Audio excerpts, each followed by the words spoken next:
Hello everyone and welcome to my Microsoft Flight Simulator settings video for the coming year of 2021. Now this is a website I created called theflightsimdeck.com, and this is where I house a lot of information on flight simulation and all my settings for each of the simulators that I use. Each page has its own resources, plugins, videos, and of course the settings. But today the focus is Microsoft Flight Simulator. So once you come to this page, which will be linked in the description and the comments, you'll see some resources. These are some good sites that are pretty much just tools that you can use along with the simulator. Then I have some of the recommended plugins right now for Microsoft Flight Simulator, and then, of course, the settings, which is what you're all here for. Now, I have them all here as a picture, obviously. I'm not going to go through each one, but I do want to point out some of the more notable settings. I run the sim in windowed mode, and I'm typically running it at 1920 by 1080 when I'm recording videos for YouTube. If I'm doing just flying for myself, I run it across my entire monitor, which is a 49-inch curved monitor. You can find more about that on my settings for the hardware page. When I keep the VSync off, I'm not limiting the frames per second. These sliders, I'm running at about 110 to 120, but typically just 110, and these can make a big difference in frames per second. Everything else is really just ultra. When you set the sim to ultra, that's pretty much what I have my settings as, except I have these sliders down to 110. I believe the objects level of detail one goes up to 200 off ultra, but I have that one dropped down. The motion blur on medium, I keep the glass cockpit refresh rate on low. It slows the glass, the movement on it down a little bit, but I haven't really noticed it. It hasn't bothered me having it at low, but that can impact your frames per second a little bit. But here they all are as an image. You can go through and look at each one. The aviation traffic, I'm keeping all that off. I usually fly on multiplayer. I don't like the nameplates. Kind of distracting to see all those all over the place. I found from 0 to 50, I haven't seen really a performance difference in the vehicles, so I keep them all at 50. Sometimes I'll move the traffic up to 100.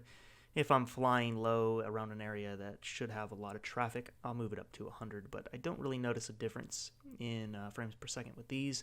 Used to be a big deal in FSX. These sliders would impact it a lot, but haven't noticed that in this sim. Data is a very important page to take a look at, and sometimes after a Microsoft Flight Simulator update, these will turn off. I've been using the sim at times where I start to wonder why my buildings are looking like crap, and I come in here and one of these is off, like Being Data World Graphics is off. Now that's an important one because that's going to give you the right building textures from the Bing World map. So you want to make sure that is on. Basically all of these. I keep them all on except for the live real-world traffic. That's the only one I have off. Multiplayer can impact your frames a lot. So at times when you're at a big airport and you don't really care to fly with other people, you can turn that off. That'll boost your frames up too, especially if the airport is very busy and has a lot of heavy aircraft around. That will start to hurt your performance as well.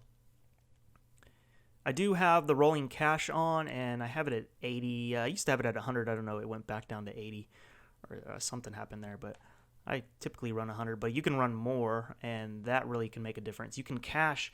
If there's a particular city you're going to fly in, you can cache that city so you're not downloading that data as you fly. So that is a good thing to do as well. That's all this. Let me actually refresh the page because I just updated it with my head tracking. There it goes.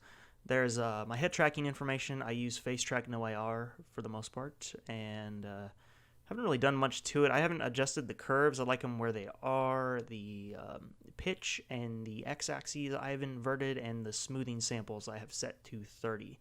So that is what I have for face track no IR. Then I have a few videos that I've done for Microsoft Flight Simulator. I'll be adding to this as well, but these are some of the more notable ones, I would say. And that's where the videos are. So other than that, here are my settings. They'll be living here. I encourage you to check out the rest of the site. Like I said, I have a hardware page here. This shows what is in my PC, some of the flight controls I use, and some hardware videos that I've done over time. And like I'll just show you on X-Plane 11. It's the same setup, my settings, and different videos and such. But I do that for all the sims. I have some downloads.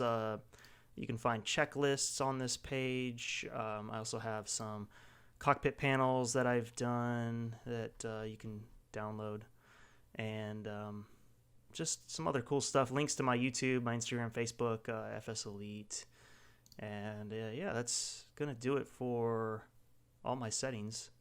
If anything changes, I do upload them to this page. I'll just replace this image, but you can just download this and just go down the list and check your settings that way. So that's going to do it for this video. Hope this website and all that helps you out. I do this only to help.